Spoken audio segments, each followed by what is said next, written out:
Greetings, everybody. It's your old buddy Mars. Today, I want to talk about PLOP, one of my favorite books. PLOP was a strange little thing in the mid 70s. Here's PLOP issue 1. It came out, according to Mike's Amazing World, June 21st, 1973. The first issue appeared on the stands. Um, the covers look like nothing else on the stands. You see, the covers were by Basil Wolverton and Wally Wood. So the terrific looking covers. Now at this time, uh, Wolverton was very much in vogue among us kids. I can recall a series of stickers with just Wolverton ghoulies and beasties on it. I had those plastered all over my room, and they were tops had the wacky packages.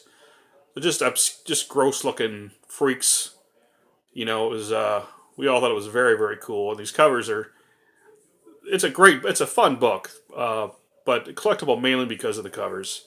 The insides are a mixture. There's some good work in here from a lot of Sergio Aragonis. Does a lot of work in Plop, and it's just a kind of an odd little book. In this issue of Amazing World of DC Comics, this is issue 13, the DC in-house fanzine. Paul Levitz has a little one-page article about Plop, telling its beginnings. And apparently, the idea of the magazine was kicked around as early as 1971, and originally it was going to be called Black Humor. They decided the Black Humor wasn't a very good title, so they changed the title to Weird Humor. But they were afraid Weird Humor. Remember at that time, Adventure Comics had changed to a Weird Adventure, and there was Weird Western Tales or Weird War. So I guess they thought there was too many weirds, so they changed the title to something called Zany. And Zany was apparently going to be modeled after Marvel's Not Brand Echh, where they were going to do superhero satires of the DC heroes, just much like Marvel did with their mostly Marvel heroes in the Not Brand Echh book from the Silver Age. And this issue of Amazing World DC Comics, there's actually an unpublished strip in here of Jonah Hex that was gonna be in Zany 1. Well, Zany, they changed their minds again. So Zany, they went from Zany and they came up with the title of Plop, which was perfect, I guess. Another interesting side note, if you open up issues of Plop, you can see on a lot of the art, here's issue 12. Open up and look at some of the cartoons. See if you can see on here. You can see the ZA mark on the stories, and that was art that was prepared for Zany, ZA for Zany.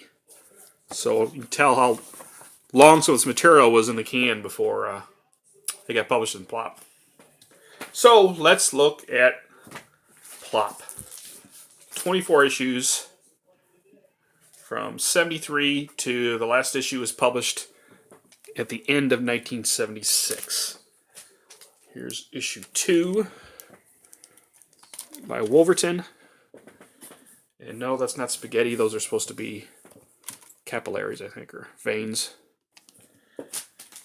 Issue 3. Now, this is my favorite era of comic books. DC 20 centers. I love DC 20 centers. That's issue 4. That big nose. Issue 5. These are all Basil Wolverton covers.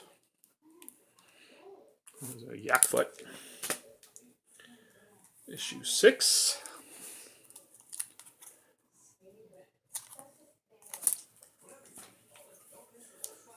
Issue 7. More Wolverton. Eventually we'll get to some Wally Wood here. That's 8. This is the last 20-cent issue. Issue 9, The End of an Era, the first 25-cent cover. And for some reason, when the comics went to 25 cents, I went to Marvel. I was buying the 25-cent covers. I have very few of my original off-the-rack books were DC. In my other video, I talked about Defenders 15. I probably picked that up about the same time. It's probably the end of 74. And I was just buying Marvels left and right then.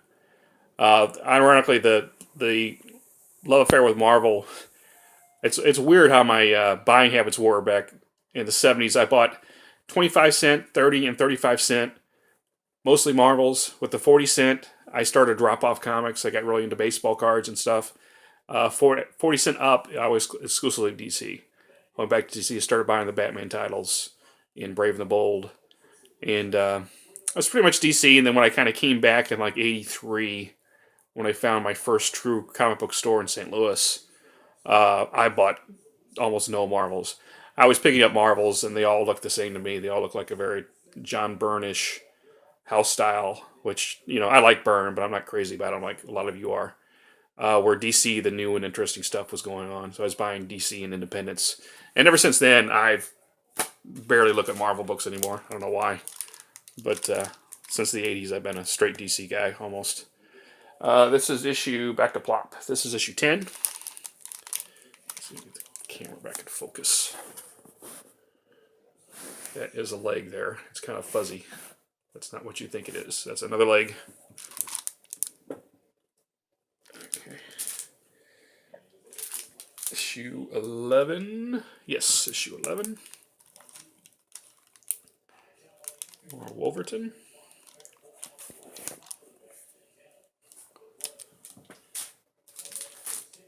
Issue 12.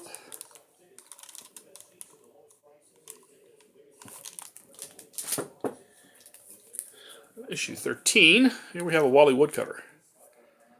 Wally Wood could draw anything. He could draw in any style.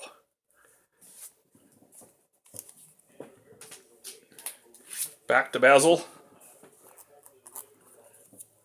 Issue 14.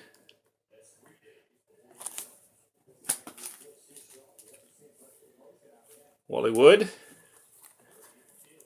15. And Wally Wood was doing some other work for DC now. I think this is about the time he was doing All-Star Comics, the JSA book with the All-Star Revival. There's another Wally Wood cover.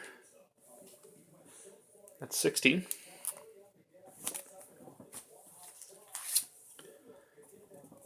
Those are some big tonsils.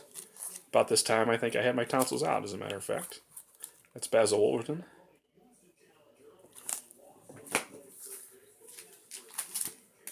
Here's issue 18.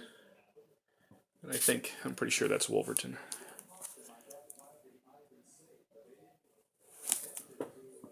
He's committing suicide there. This is my favorite Wood cover of the run. That's a great figure there. And here, towards the end of the run, they went a different style on the covers. They actually started doing panel gags. That's issue 20. Yeah, that's issue 20. I'm not sure if some of you guys at my age can fill me in. These gags with the prisoners hanging from hanging from the wall by their arms. It was always a running gag in like Cracked magazine. I was buying a lot of the humor mags, Cracked and Mad and Sick. Cracked was always my favorite, I think, because of John Severin. But there was always these gags with these guys, these prisoners hanging from the walls in some medieval jungle. And Plop was full of these little gags about these guys. And I said, and they showed up in other magazines.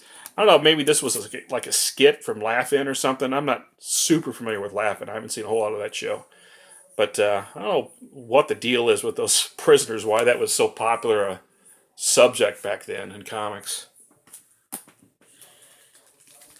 Issue 21.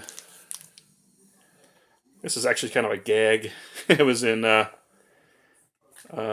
Dark Knight. If you recall when Christian Bale tells the Joker to Heath Ledger to let her go. And he says, "Poor choice of words," and drops her. So here it is, 25, 30 years before. An issue of Plop. Here's 22. See, these are 50-cent Giants. I love the Giants. That's one thing Marvel never really did. Of course, never did as well as DC. So I bought quite a few of the Giants. And these final two issues I definitely bought off the rack. There's